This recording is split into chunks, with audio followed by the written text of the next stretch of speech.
Dear students and dear friends, एक बार फिर स्वागत है अपने चैनल पॉलिटिकल साइंस एसबीएम में। आइए आज हम सॉल्व करते हैं यूजी सेकंड सेमेस्टर और फोर्थ सेमेस्टर का राष्ट्र गौरव का पेपर कोड है आपका HND 100 और पेपर आईडी है आपका 3569। ये यूजी जैसे इसमें BA BCom के लोग आ जाएंगे और BA BSc भी और BSc जो एग्रीकल्चर से रिलेटेड है उनका भी पेपर है। ये सबके लिए कंपलसरी पेपर है। फोर्थ सेमेस्टर इसलिए इसमें है क्योंकि जो लोग सेकंड सेमेस्टर में एग्जाम नहीं देते हैं वो फोर्थ सेमेस्टर में दे सकते हैं। तो आइए सॉल्व करते हैं राष्ट्र गौरव का सॉल्यूशन पेपर आंसर की हम इसको देखते हैं। आगे बढ़ने से पहले एक रिक्वेस्ट है, जिन साथियों ने अब तक चैनल को सब्सक्राइब नहीं किया है प्लीज़ चैनल को आप सब्सक्राइब कर लीजिए, क्योंकि इस चैनल पर आपके कोर्स से संबंधित विभिन्न जो सब्जेक्ट हैं उनसे रिलेटेड आपके previous year question paper, solve paper या आंसर की या उनसे रिलेटेड मैटर बराबर अपलोड किया जा रहा है। आप उसको बराबर देखते रहिए। तो आइए पहला क्वेश्चन देखते हैं कि राष्ट्र चेतना मुखरित हुई है, यानी किस वेद में, किस साहित्य में राष्ट्र चेतना पहली बार मुखरित हुई। तो इसमें तो पहले होना चाहिए ऋग्वेद, और चूंकि ऋग्वेद आप ऑप्शन में नहीं है तो इसमें होगा आपका Yajurveda, option B. Question number 2 है, राष्ट्र का प्रथम उल्लेख मिलता है, यानी राष्ट्र शब्द का प्रथम उल्लेख किस वेद में मिलता है। काठक संहिता में, सामवेद में, ऋग्वेद में या अथर्ववेद में। तो इसका ऑप्शन होगा ऑप्शन सी, ऋग्वेद में राष्ट्र का प्रथम उल्लेख मिलता है।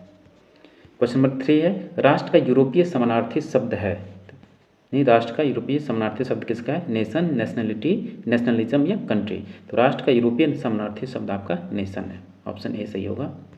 क्वेश्चन नंबर 4 है, भारत के राष्ट्र चिन्ह का बोध वाक्य क्या है। बेहद महत्वपूर्ण क्वेश्चन है।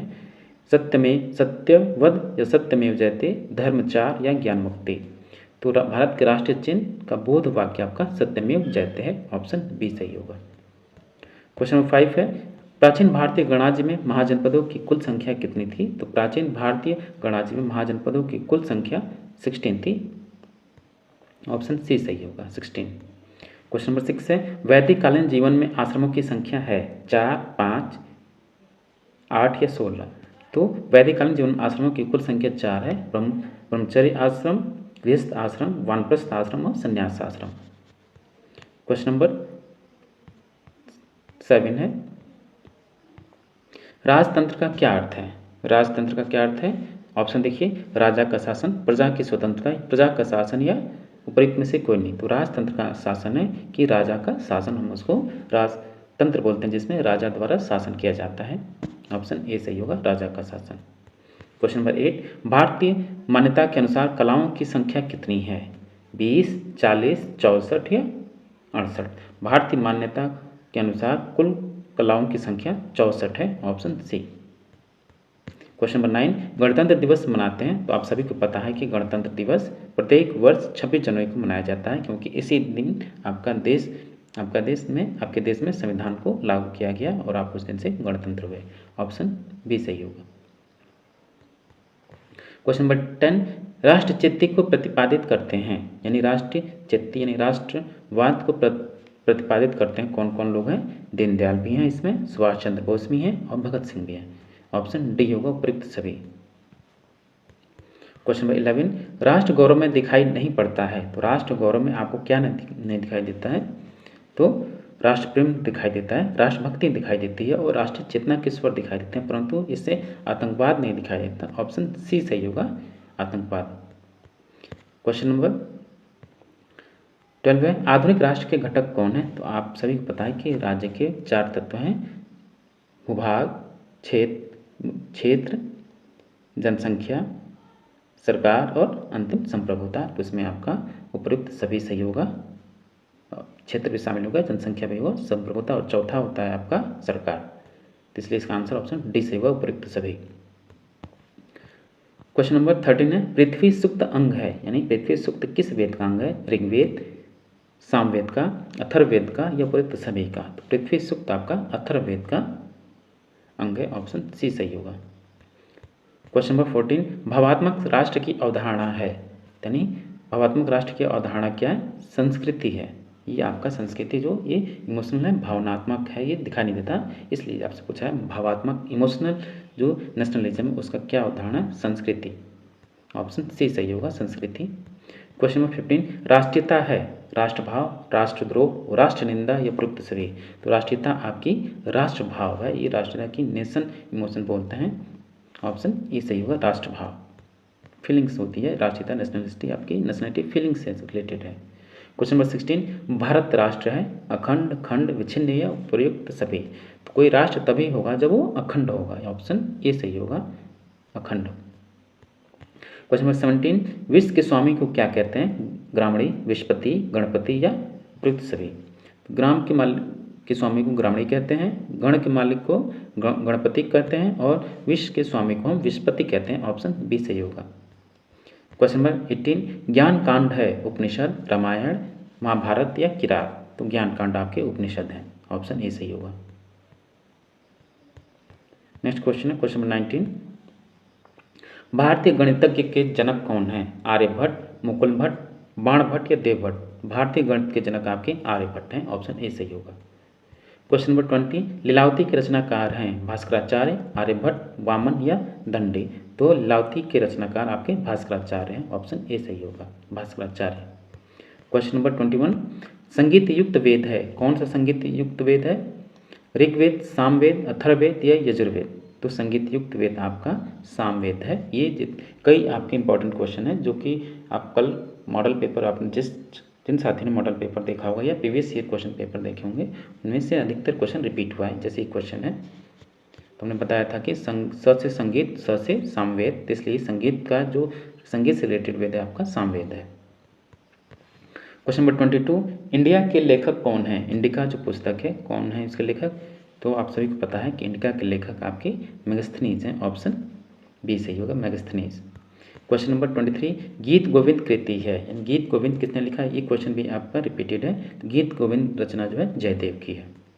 क्वेश्चन नंबर 24, रामायण के कर्ता कौन है, यानी रामायण के रचयिता कौन है? तो आप सभी को पता है कि रामायण के रचयिता वाल्मीकि हैं। ये प्रश्न भी आपका रिपीट हुआ है। तो इसलिए बार बार हम लोग कहते हैं कि आप प्रीवियस ईयर क्वेश्चन पेपर अवश्य सॉल्व करें। कोई सा भी एग्जाम हो, कैसा भी एग्जाम, आपको उससे related previous year question paper यानी पुराने क्वेश्चन पेपर या ओल्ड क्वेश्चन पेपर अवश्य एक दो बार सॉल्व करके जाना चाहिए। क्वेश्चन नंबर 25, महाभारत विभाजित है अध्यायों में, पर्वों में, सर्गों में या खंडों में। तो महाभारत आपका पर्वों में विभाजित है और कुल इसमें 18 पर्व हैं। क्वेश्चन नंबर 26, गीता का अंश है, गीता का अंश कौन सा है? श्रीमद् भागवत का गीता अंश है, ऑप्शन ए सही होगा। क्वेश्चन नंबर 27, जय लघु रूप है, जय संहिता को ही महाभारत का रूप दिया गया। जय संहिता के बाद आपका इसमें ज़्यादा और जुड़ गया तो महाभारत हो गया। तो जय लघु रूप आपका महाभारत का है। क्वेश्चन नंबर 28, प्रणव ओम का विवेचन है किनोपनिषद, ईशोपनिषद, कठोपनिषद या मांडुक्योपनिषद। तो ऑप्शन डी होगा, मांडुक्योपनिषद। क्वेश्चन नंबर 29, उपनिषद का शाब्दिक अर्थ क्या है? समीप बैठना, आगे बैठना, देखना या विचार करना। तो उपनिषद का शाब्दिक अर्थ है आपका समीप बैठना, ऑप्शन ए सही हुआ है। इस उपनिषदों का ये तात्पर्य गुरु के पास, गुरु के समीप बैठकर ज्ञान लेना, ऑप्शन ए सही होगा, समीप बैठना। क्वेश्चन नंबर 30 है, रामायण की मूल भाषा क्या है? तो रामायण की मूल भाषा संस्कृत है, ऑप्शन डी सही होगा।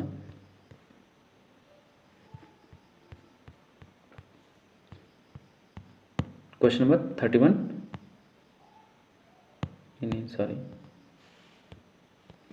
क्वेश्चन नंबर 31 है, अर्थशास्त्र के लेखक का नाम नहीं है, यानी जो अर्थशास्त्र के लेखक हैं उनका नाम निम्न में से कौन सा नहीं है? तो अर्थशास्त्र के लेखक आपको पता है कि चाणक्य ने अर्थशास्त्र की रचना की। उनका दूसरा नाम भी क्या है? कौटिल्य है, और तीसरा नाम उनका विष्णुगुप्त है।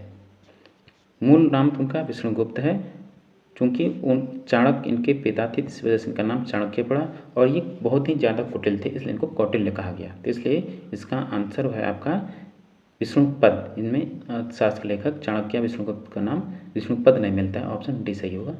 क्वेश्चन नंबर 32, आदि काव्य है महाभारत, भारत, रामायण या प्रयुक्त सभी। तो आदि काव्य आपका रामायण है। क्वेश्चन नंबर 33, संगीत का प्राचीनतम ग्रंथ है। तो संगीत का प्राचीनतम ग्रंथ आपका सामवेद है, ऑप्शन बी सही होगा। क्वेश्चन नंबर 34, यक्षगानम है चित्रकला, गायन कला, नृत्य कला या नाट्य कला। तो यक्षगानम आपका कर्नाटक का नृत्य कला है, एक, ऑप्शन सी सही होगा, नृत्य कला। क्वेश्चन नंबर 35, HSRA का पूर्ण रूप क्या है?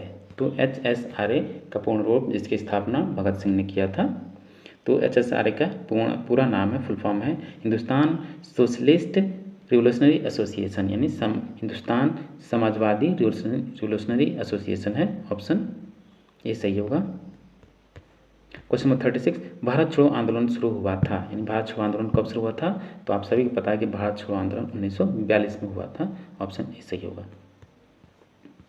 क्वेश्चन नंबर 37 है, भगत सिंह का शहादत दिवस है, यानी भगत सिंह को कब फांसी पर चढ़ाया गया और कब वो शहीद हुए, यही प्रश्न आपसे पूछा जा रहा है। तो 23 मार्च 1931 को उनकी शहादत दिवस या शहीद दिवस के रूप में मनाया जाता है। 23 मार्च 1931 को भगत सिंह का शहादत दिवस है। क्वेश्चन नंबर 38 है, बिहार में 1857 के नेता कौन थे? तात्या टोपे, नाना साहब, मंगल पांडे या कुंवर सिंह? तो बिहार में 1857 के नेता आपके कुंवर सिंह थे। Question number 39, doctor Bhimrao Ambedkar ने किस मौलिक अधिकार को भारतीय संविधान का हृदय एवं आत्मा कहा? तो डॉक्टर भीमराव अंबेडकर ने भारतीय संविधान के अनुच्छेद 32 को, जिसमें इस बात व्यवस्था की गई कि संवैधानिक उपचारों का अधिकार को उन्होंने भारतीय संविधान का हृदय एवं आत्मा कहा, और अनुच्छेद 32 आपका है संवैधानिक उपचारों का अधिकार। क्वेश्चन नंबर 40 है, भक्ति आंदोलन इस युग की देन है। भक्ति आंदोलन किस युग की देन है? तो मध्यकाल की देन है। ऑप्शन बी सही होगा, इसको हम भक्ति आंदोलन के नाम से जानते हैं। क्वेश्चन नंबर 41 है, नाथ संप्रदाय के संस्थापक हैं। तो नाथ संप्रदाय के संस्थापक आपके गुरु गोरखनाथ हैं। ऑप्शन डी सही होगा। क्वेश्चन नंबर 43, महात्मा गांधी द्वारा दांडी यात्रा के संदर्भ में सही तथ्य क्या है? तो यह यात्रा 12 मार्च 1923 को शुरू हुई, ये भी सही है। और ये यात्रा 5 अप्रैल 1923 को समाप्त हुई, ये भी सही है। ब्रिटिश नमक एकाधिकार के खिलाफ प्रतिरोध के रूप में उत्पन्न हुई, ये भी कथन सही है, इसलिए इसका आंसर ऑप्शन डी होगा, उपयुक्त सभी। क्वेश्चन नंबर 44, गौतम बुद्ध के उपदेशों की भाषा क्या थी? यानी भगवान गौतम बुद्ध किस भाषा में उपदेश दिया करते थे? वो पाली भाषा में उपदेश दिया करते थे। ऑप्शन बी सही होगा, पाली। क्वेश्चन नंबर 44, जोई जोई पिंडे सोई ब्रह्मांडे प्रसिद्ध दर्शन है ती महावीर स्वामी, शंकराचार्य, गोरखनाथ या विवेकानंद? तो ये कथन होगा आपका option C, Gorakhnath. Question number 46, Periyar ने सच्ची रामायण की रचना की थी और किस भाषा में की थी? तमिल भाषा में की थी। ऑप्शन सही होगा सी, तो सच्ची रामायण की रचना पेरियार ने तमिल भाषा में की। क्वेश्चन नंबर 47 है, गुलामगिरी पुस्तक की रचना किसने की? तो गुलामगिरी जो पुस्तक है वो उसकी रचना ज्योतिबा फुले के द्वारा किया गया। क्वेश्चन नंबर 48 है, विश्व इतिहास की झलक ग्लिम्पसेस ऑफ वर्ल्ड हिस्ट्री, इसको इंग्लिश में बोलते हैं, पुस्तक के लेखक कौन है? सॉरी, राम मनोहर लोहिया, जवाहरलाल नेहरू या महात्मा गांधी या भीमराव अंबेडकर? तो विश्व इतिहास की झलक के लेखक आपके प्रथम प्रधानमंत्री जवाहरलाल नेहरू हैं। क्वेश्चन नंबर 49 है, अंत्योदय की अवधारणा का संबंध किससे है? तो अंत्योदय की जो अवधारणा है दीनदयाल उपाध्याय की विचारधारा से संबंधित है। ऑप्शन बी सही होगा। और लास्ट क्वेश्चन है क्वेश्चन नंबर 50, मैं उस प्रभु का सेवक हूँ जिसे अज्ञानी लोग मनुष्य कहते हैं। सेम क्वेश्चन रिपीट हो गया है। महात्मा बुद्ध, स्वामी कृपाली, महावीर स्वामी या विवेकानंद? तो स्वामी विवेकानंद का कहना था कि मैं उस प्रभु का सेवक हूँ जिसे अज्ञानी लोग मनुष्य कहते हैं। तो ऑप्शन डी सही होगा, स्वामी विवेकानंद। तो डियर स्टूडेंट्स, ये था आपका HND 100 राष्ट्र गौरव का पेपर, जिसको हम लोग सॉल्व कर रहे हैं। और इसका आप आंसर देख लीजिए, चेक कर लीजिए कितने सही हुए, कितने क्वेश्चन। और प्लीज़ एक बार फिर से रिक्वेस्ट है, जिन साथियों ने अब तक चैनल को सब्सक्राइब नहीं किया प्लीज़ वो सब्सक्राइब कर लें, क्योंकि उनसे सब्जेक्ट से रिलेटेड ऑलरेडी वीडियो अपलोडेड हैं, जो कि उनसे क्वेश्चन पेपर या प्रीवियस ईयर क्वेश्चन पेपर कहें या मॉडल पेपर कहें या उससे रिलेटेड आंसर की कहें या उससे रिलेटेड मैटर कहें, सब अपलोड है। आप चैनल पर विजिट करते रहिए, लगातार देखते रहिए उसको, क्योंकि आपके एग्जाम के लिए बेहद महत्वपूर्ण क्वेश्चन हैं। क्योंकि जो ही आज का पेपर हुआ, इसे 2-3 मॉडल पेपर अपलोड है, previous year question paper upload है, जिसमें से बहुत से सारे क्वेश्चन रिपीटेड हुए हैं। तो अगर जिन लोगों ने उसको देखा हुआ तो उनका पेपर अच्छा हुआ, इसलिए कहते हैं कि प्लीज़ आप चैनल को सब्सक्राइब कर लीजिए और साथ ही चैनल पर लगातार बने रहिए। और मिलते हैं आपसे नेक्स्ट वीडियो में। Thank you for watching.